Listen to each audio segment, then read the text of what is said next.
প্রিয় বন্ধুরা, আজকে পর্বে আলোচনা করব তোমাদের নবম শ্রেণীর বাংলা বিষয়ের ফার্স্ট সামেটিভ এক্সামিনেশন 2024-এর বাংলা বিষয়ের অরিজিনাল প্রশ্নপত্র।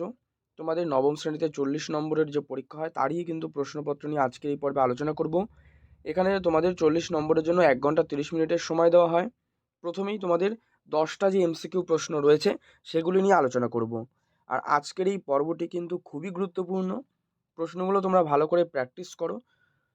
আর এই পর্বটি অবশ্যই তোমার বন্ধুদের মধ্যে শেয়ার করে দাও, তাহলে কিন্তু এই প্রশ্নগুলো পেয়ে তারাও খুব উপকৃত হবে। এবং অবশ্যই খুব ভালো করে এই প্রশ্নগুলো কিন্তু তোমরা প্র্যাকটিস করে নিও। তো এবারে দেখো যে এখানে যে প্রশ্নটি দেওয়া রয়েছে, প্রথম প্রশ্ন, ঈশান হলো, এই ঈশান হলো কি? দেখো, ঈশান কিন্তু উত্তর পূর্ব কোণকে নির্দেশ করা হয়েছে, বা ঈশান মানে উত্তর পূর্ব কোণ। জেলের বাড়ি কোথায়? উত্তর হচ্ছে শক্রাবতারে। ৩, ইলিয়াসের সবচাইতে ভালো ঘোড়াগুলি চুরি করে নিয়েছিল কারা? উত্তর কিরবিজরা, মানে চোর। ঠিক আছে, এইটুকুই আমার নগদ লাভ। নগদ লাভ বলতে কিন্তু 10 টাকাকে বোঝানো হয়েছে। প্রফেসর শঙ্কুর ডায়েরিটা কোথা থেকে পাওয়া গিয়েছিল? উত্তর তারক চাটুর্যের কাছ থেকে। বাংলায় মৌলিক স্বরধ্বনি কটা? 7টা। মৌলিক স্বরধ্বনি হচ্ছে 7টা। প্রিয় বন্ধুরা, তোমাদের যদি এই জানা থাকে যে মৌলিক স্বরধ্বনি কি কি এই 7টা, তা অবশ্যই কমেন্টে জানাবে। আর যদি জানা না থাকে তাহলে মৌলিক স্বরধ্বনি 7টা লিখে একটি জিজ্ঞাসা চিহ্ন দেবে। তোমাদেরকে কমেন্টে সেই প্রশ্নের উত্তরগুলি যথাযথভাবে দিয়ে দেওয়া হবে। তো এবারে তোমাদের 7 নম্বর প্রশ্ন রয়েছে, সংস্কৃতে উপসর্গের সংখ্যা কতগুলি? এখানেও কিন্তু সেম, যে সংস্কৃতে উপসর্গের সংখ্যা 20টি। নেক্সট প্রশ্ন তোমাদের, যে চন্দন থেকে চন্দন, 8 নম্বর প্রশ্ন, এখানে ধ্বনি পরিবর্তনের কোন রীতি অনুসৃত হয়েছে? দেখো, চন্দন থেকে চন্দন, এটি কিন্তু একটি যে ধ্বনি পরিবর্তনের যে রীতি অনুসৃত হয়েছে তা কিন্তু সমীভবন। দেখো, এর উত্তর আমি পরের পাতাতেই রয়েছে, তোমরা দেখে নাও।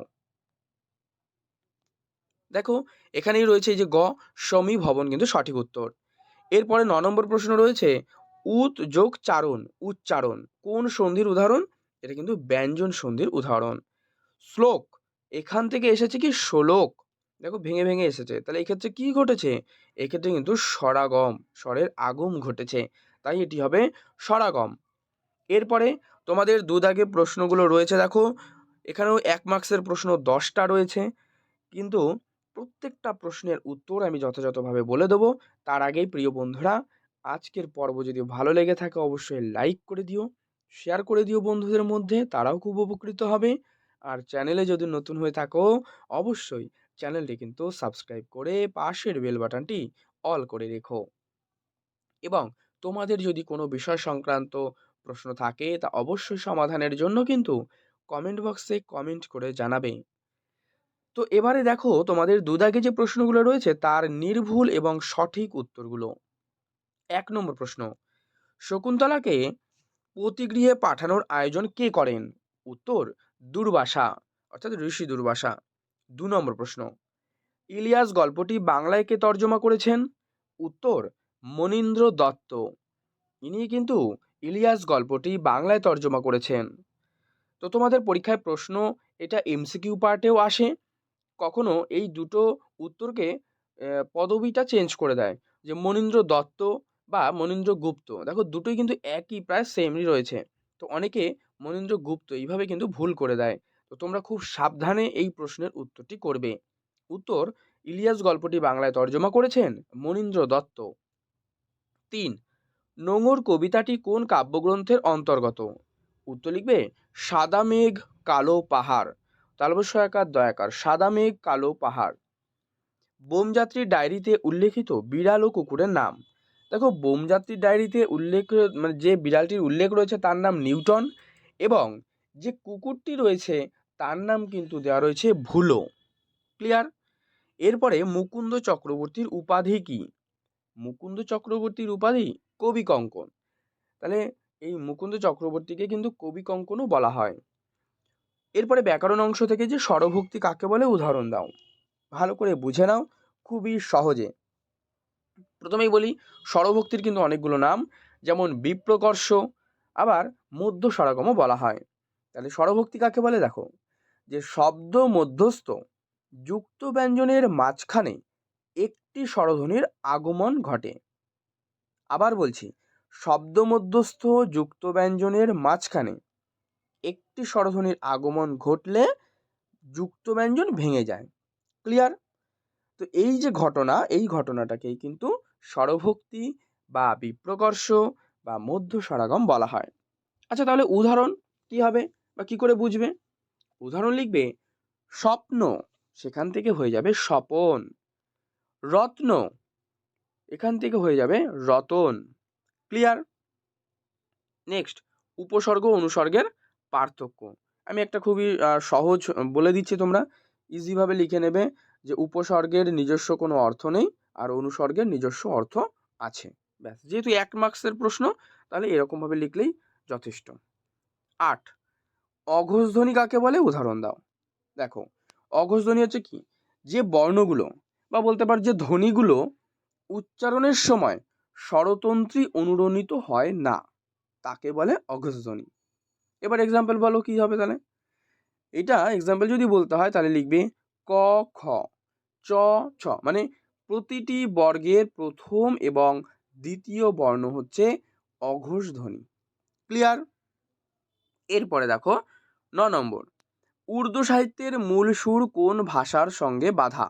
এটা হচ্ছে ফার্সি, আর এই প্রশ্নটি নব সৃষ্টি থেকে নেওয়া হয়েছে।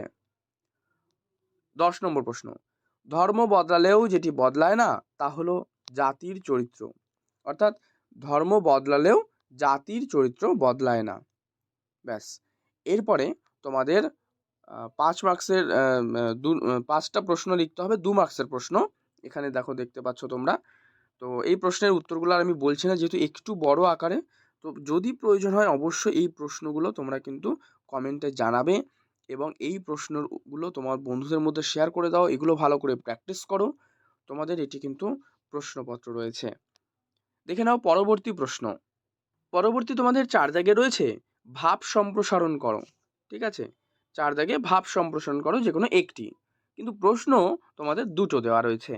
একটি রয়েছে, ধর্মের নামে মোহ এসে যারে ধরে, অনূধ সে জন মারে আর শুধু মরে। এটি একটি। আর অপর আরেকটি রয়েছে, কেরোসিন শিখা বলে মাটির প্রদীপে, ভাই বলে ডাকো যদি দেব গলা টিপে, হেনকালে গগনেতে উঠিলেন চাঁদা, কেরোসিন শিখা বলে এসো মোর দাদা। এই যে যেটি রয়েছে এইটি। তো এই দুটোর মধ্যে যে কোনো একটা করতে হবে, তার জন্য তুমি অবশ্যই কিন্তু 5 পেয়ে যাবে। অবশ্যই উত্তরটা কিন্তু সঠিক এবং যথাযথ হতে হবে। 5 নম্বর দাগে রয়েছে নির্দেশ, সূত্র অবলম্বনে একটি গল্প লেখো নামকরণ ও নীতিকথা সহ। এটিও কিন্তু 5 মার্কসের একটি প্রশ্ন।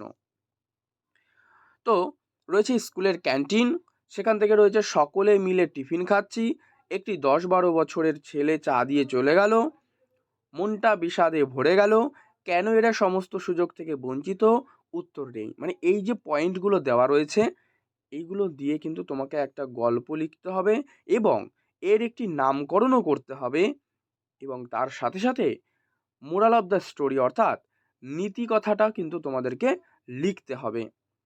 এই যে তোমাদের টোটাল 40 মার্কসের প্রশ্নপত্র নিয়ে আলোচনা করলাম, খুবই গুরুত্বপূর্ণ, ভালো করে প্র্যাকটিস করে নাও। এটি স্কুলের একটি প্রশ্নপত্র আলোচনা করলাম। আর আজকের পর্ব ভালো লাগলে অবশ্যই লাইক করে দিও, শেয়ার করে দিও বন্ধুদের মধ্যে। চ্যানেলে নতুন হলে চ্যানেলটি সাবস্ক্রাইব করে পাশের বেল বাটনটি কিন্তু অল করে রেখো।